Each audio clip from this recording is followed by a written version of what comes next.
हिंसा की आग में स्वाहा हो चुका पाकिस्तान जहां अपनी बर्बादी की कहानी लिखने में व्यस्त है, वहीं पाकिस्तान के हालातों को सुधारना अब किसी सरकार के बस की बात नहीं रह गई है।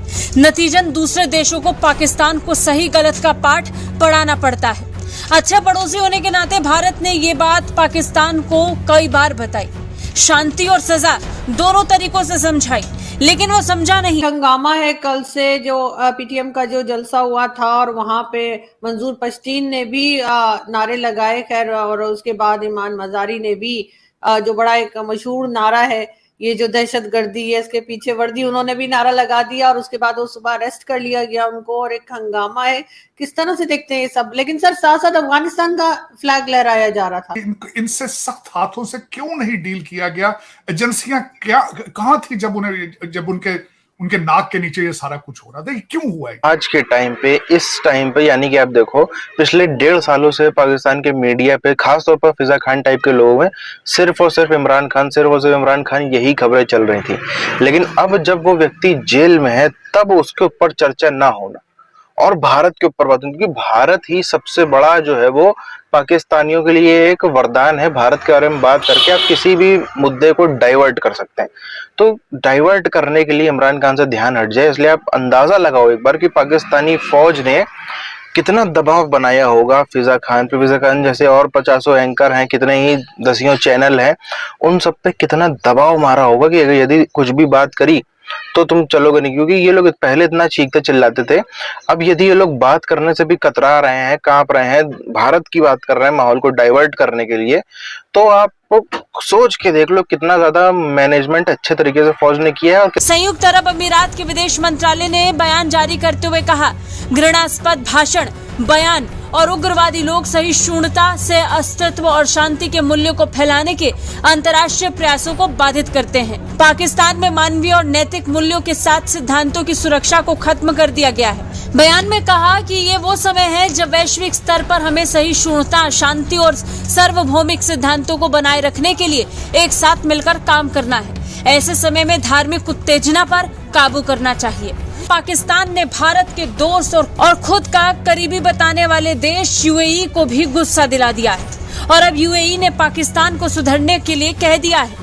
पाकिस्तान में ईश निंदा के आरोप में 5 गिरजाघर तोड़े जाने की घटना की चौतरफा निंदा हो रही है। संयुक्त अरब अमीरात ने भी घटना की निंदा की। यूएई ने पाकिस्तान में कट्टरपंथियों द्वारा गिरजाघरों और ईसाइयों पर हमले की आलोचना करते हुए बयान जारी किया। हालांकि हिंसा को लेकर पाकिस्तान सफाई दे रहा है। पाकिस्तानी मीडिया के मुताबिक पाकिस्तान में इस्लाम के पवित्र ग्रंथ कुरान की बेअदबी से लोग नाराज थे, जो थोड़ी ही देर में हिंसक हो गए। नतीजन कट्टरपंथियों ने पंजाब के फैसलाबाद में एक के बाद एक लगातार 5 गिरजाघरों में तोड़फोड़ मचा दी। भीड़ ने चर्च के आसपास रहने वाले लोगों के घरों को भी जला दिया।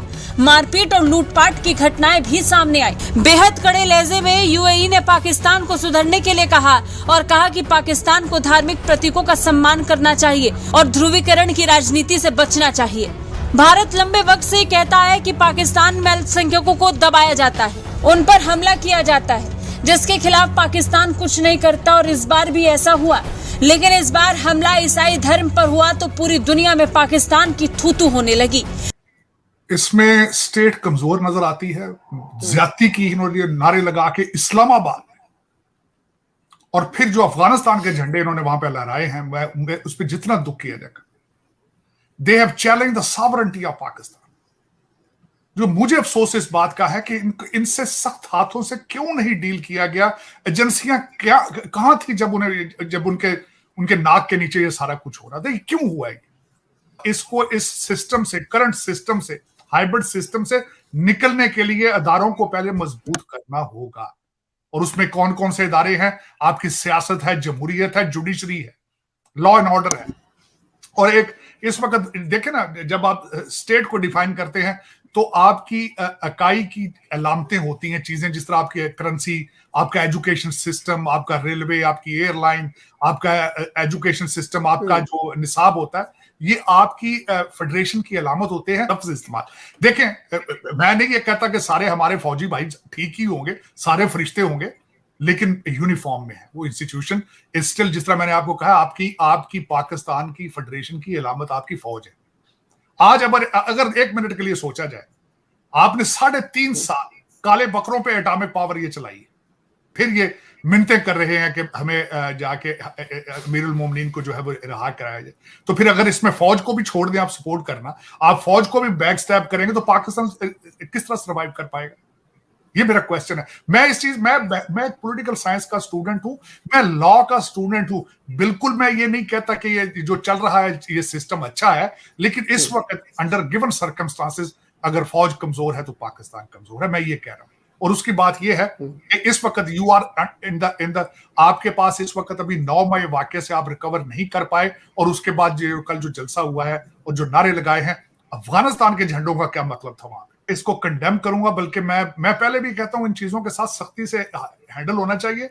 जो पाकिस्तान को चैलेंज करेगा, पाकिस्तान की स्टेट को चैलेंज करेगा, मैं समझता हूं उसको उसके साथ सख्ती से डील करना चाहिए। जिस तरह पहले लोगों ने 9 मई को, मैं कहता हूं ये 9 मई के पैरेलल वाकया हुआ है ये इस्लामाबाद के अंदर, बिल्कुल पैरेलल हुआ उसके। और जो नारे लगाए गए हैं और जो उन्होंने बातें की हैं, मैं उनसे बिल्कुल एग्री नहीं करता। मैं मुजम्मत करूंगा, ये गलत बातें उन्होंने की हैं। हाँ, जो लोग गुम हैं उनके ऊपर बात ठीक है करनी, लेकिन ये कहना कि आजादी होगी हमें, बल्कि उनके अल्फाज मुझे भूल नहीं रहे हैं, मुझे बड़ी सख्त तकलीफ हुई है। उन्होंने कहा हमें दोबारा इस्लामाबाद किसी और तरीके से आने के लिए हमें कंपेल न किया जाए। अल्फाज सोच कर बयान करेंगी। पहले अपनी माँ को चुप कराती रही, कई दफा वो मैंने देखा था वीडियो, माँ को चुप करा रही थी। I'm shocked कि उन्होंने खुद इस तरह की अल्फाज क्यों इस्तेमाल किए हैं और then challenge threat the state at the same time। मैं समझता हूँ ये अच्छी बात नहीं उन्होंने की। सर वो तो कोर्ट किया, मैं जब लेके गए अदालत की सीढ़ियों पर भी उन्होंने यही नारे लगाए। फिर उसका हल यही होता है। फिर जो स्टेट पे डेवलपिंग कंट्रीज के अंदर आप यू कैन, बल्कि कहीं भी दुनिया में मैं सबसे बड़ी, you can not threat the state. मैं रिगार्डलेस कितना भी मुल्क कमजोर हो, आप स्टेट के साथ नहीं लड़ सकते। भी चलते रहे हैं, बकरियां चोरी करने के केस में बनते रहे, वो फिर जिस तरह भी उनकी मर्जी होती है उन्होंने करना होता है, उन्होंने वो तो फिर, लेकिन ज्यादती हुई। लेकिन उससे बड़ी भी ज्यादती एक और मैं आपको, जो मुझे सुबह से कल से बड़ी तकलीफ है, जो आपके प्रेसिडेंट साहब ने जो ट्वीट कर दिया है, उन्होंने आपके सिस्टम की धज्जियां उड़ा दी। उन्होंने तो अब प्रेसिडेंसी में अगर रेट उनकी नहीं है मुलाजमी, और फिर 24 घंटे वेट करते रहे। टूटा फूटा प्रेसिडेंट आपको चाहिए भी नहीं, उनको भेजें कि वो जाके दांत निकालें, क्योंकि वो डॉक्टर हैं। को कहें वहां लोगों के दांतों को बहुत कीड़ा लग चुका है, कराची में जाएं, वहां चॉकलेट बहुत बिकती है, तो वहां दांतों का इलाज कराएं। ये सिस्टम नहीं काम कर रहा है, हमें जरूरत ही नहीं है इस तरह की। सर सब हैरान हो गए सर, उनकी स्टेटमेंट, उनकी ट्वीट देखकर लोग हैरान परेशान है कि ये किसी मुल्क के सदर हैं कि क्या बात कर रहे हैं। आज आपको एक और वाकया बताना चाहता हूँ। ये जो सेरेमोनियल चीज थी, ये सेरेमोनियल जॉब है, ये सेरेमोनियल जॉब है, इसकी जरूरत ही नहीं है, इसमें खर्चा हो रहा है कौन का बहुत ज्यादा, इसको बंद किया जाए दुकानदारी। एक बार पाकिस्तान के अंदर जो है वो भारत विरोधी प्रोपेगेंडा तेजी से चल रहा है। अच्छा, अब फिजा खान टाइप के एंकर जो हैं, इनको इस समय सिर्फ और सिर्फ एक ही मुद्दे पर बात करनी चाहिए, वो है इमरान खान। यदि आप थोड़ा सा क्लोजली देख रहे हैं पाकिस्तानी मीडिया को, तो पिछले 1-1.5 साल से, जब से इमरान खान को कुर्सी से उतारा गया है, तो 1-1.5 साल यानी पिछले लगभग 500 दिनों में शायद ही गिनती के 5 दिन भी फिजा खान जैसे पत्रकारों ने भारत के ऊपर एक शब्द भी बोला हो, वरना 495 दिन सिर्फ और सिर्फ इमरान खान की बात है। तो अब जब व्यक्ति गिरफ्तार हो गया है, तब क्यों नहीं बात हो रही?